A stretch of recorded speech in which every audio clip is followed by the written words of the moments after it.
Welcome to The Scoop, where small changes lead to big results. I'm Rachel, a registered dietitian and a mom on a mission to make nutrition simple, practical, and actually doable. Whether it's decoding labels, busting food myths, or sharing easy wellness wins, this is your space to get real answers that fit real life. So let's dive into today's episode and take one more step toward feeling your best. Any and all opinions and views shared by hosts and guests on this podcast are the speaker's own and do not represent the views of Live It Up or its affiliates or parent company.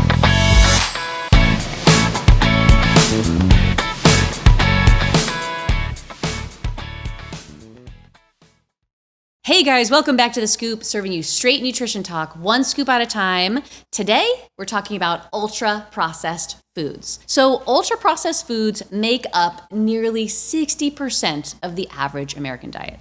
And in groundbreaking NIH study, participants ate about 500 extra calories a day on ultra-processed meals, even though each meal, protein, fat, carbs, and sugar were matched to the unprocessed diet. So participants were allowed to eat as much or as little as they wanted from each meal. And in just 2 weeks, they gained weight without even trying. And that's how powerful food design can be.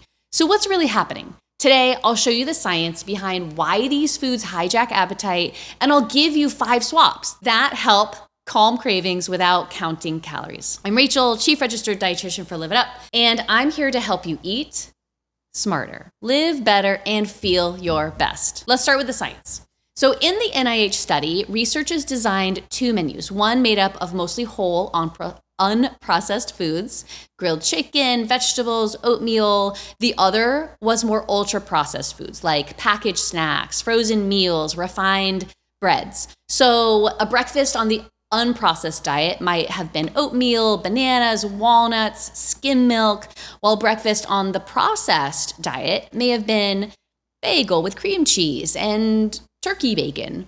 Every macro was matched, so protein, carbs, fat, sugar, sodium, all equal, and the researchers told participants they could eat as much or as little as they wanted of each meal. And yet, participants on the ultra-processed diet ate 500 extra calories per day. Why? Number one is energy density. So ultra-processed foods pack more calories into less volume. Think about it like this. One serving of chips, about 15 chips, is the same calories as 5 cups of raw broccoli. So both of these have around 150 calories. The second thing is that eating speed varies. Because these foods are softer and easier to chew, people eat them faster. So faster eating means less time for your fullness hormones such as leptin and ghrelin and peptide YY. Gives them less time to signal the brain. And that means by the time you've finally felt full, you've eaten more calories than you actually need. And the third thing is that you get a dopamine reward with these foods. While more studies are needed, a strong theory backed up by some brain imaging indicates that some ultra-processed foods light up the reward center in the brain, much like addictive substances do. So the perfect mix of sugar, fat, salt, they create a cycle. You take a bite, you get a dopamine hit, you crave the next bite. And get this, your brain gets used to a certain amount of this natural opioid. So for many people, they have to eat more and more of their craved foods in order to get the same high. So it's not lack of willpower. It's biology. It's how the food is designed. But biology doesn't exist in a vacuum. For women, natural hormonal changes make this problem even harder to control. So for example, in the luteal phase of the menstrual cycle, appetite often naturally increases due to changing hormones.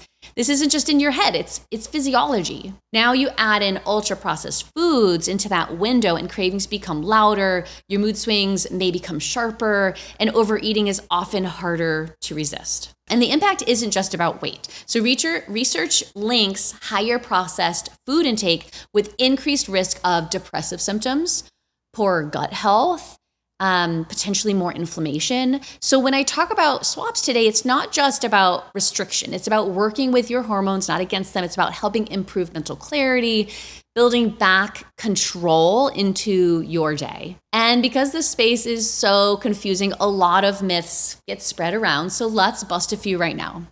Myth number 1, low-fat snacks are healthier. This is fiction.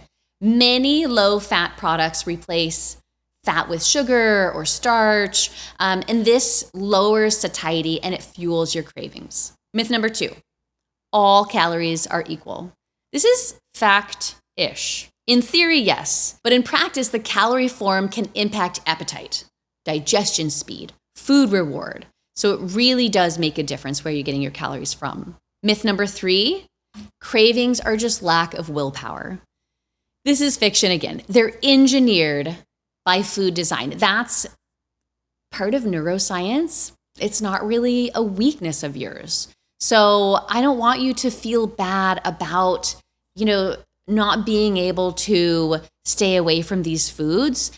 Part of this is not your fault. Myth number 4, frozen or canned foods are bad. So this is fiction. Not all packaged foods are bad. Frozen vegetables, canned salmon, plain yogurt, these foods and other similar ones are minimally processed and they're nutrient dense. So you can have them in your diet. They make life a little bit easier, a little bit quicker, and they're still going to add to your nutrition. Myth number 5, you have to eliminate all processed foods. So again, this is fiction. The goal is reduction, not perfection. You want balance and flexibility, not strict adherence. That can lead to failure. So the goal is to build guardrails, which is much more effective than chasing like that purity, that perfect diet.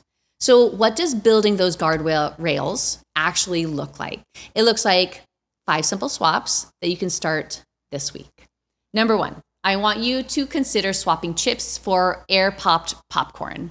So what we're looking at here is triple the volume for the same amount of calories. You're getting crunch, you're getting more chewing time, you're activating the satiety signals. They also have more fiber and more micronutrients. Popcorn is considered a whole grain. Number 2, you can try to swap granola bars for an apple and maybe add some peanut butter on there for more healthy fats, more protein. So whole fruits, they pack fiber and they pack nutrients. Plus you're getting some protein and fat with the peanut butter. And this is going to help keep your blood sugar a little bit more stable and keep you feeling more satisfied. Number 3, you can swap a sugary regular yogurt for a Greek yogurt with berries and walnuts. So you're getting more protein, you're getting more fiber, you're getting more of those bioactive compounds. And that means better support for your busy day so that you don't just crash and burn an hour later. You have more control over how full you feel for longer. The 4th swap you can do is you can swap soda for some sparkling water. And, if you're like, Rachel, that's not going to do it for me, add a little bit of flavor. You can add some citrus. Personally, I like to add like an ounce of juice to like a big thing of sparkling water because that can help give it a little bit more flavor. You're keeping the ritual of drinking a bubbly carbonated drink, but you're not getting all the sugar that might go with that. So this is going to help retrain your brain to have less sugar cravings in the long run. At first, it's going to be hard, but over time, you'll get used to this swap and it'll be easier to make into a habit. And the 5th thing that you can start doing is start swapping sugary refined cereals, if that's part of your breakfast, for something like overnight oats with chia seed and cinnamon. You can even add some berries into there. So you're getting resistant starch, you're getting fiber, you are helping to like calm your appetite later in the day. And it also supports your gut health, which, as we know, can then impact your overall health. Now, these swaps are powerful, but unless you make them a habit, they're not going to stick. So here's how we're going to tier them out. Beginner, I want you to choose one swap and I want you to repeat it daily. All right. Once that feels good, you're going to add to it. So intermediate is build on top of your habit. Add protein and fiber to breakfast. This is really going to help stabilize your appetite and help start your day with intent. It's going to provide micronutrients to help with mental clarity and just being able to focus more during your day. And then we're going to get to advanced. So it's time to go further. Build a default grocery cart. Lots of protein, lots of produce. You're going to get high fiber carbohydrates in there and lots of healthy fats. You're going to choose less ultra processed food options. If it's in your house, you're going to eat it. If it's not in your house, you're not going to eat it. So you have to build in those boundaries for yourself, or else it's just easier to give in, So the bottom line is this: cravings aren't a personal failure. They're often engineered into the foods around us. But by making a few swaps, you can start to flip the script. You're going to feel fuller. You'll hopefully start eating less without trying, and you're going to finally feel in control again. So if this was helpful, don't forget to subscribe, because next week we're going to continue tackling myths that surround foods so that you can cut through the BS and eat to feel your best. Have a fabulous day.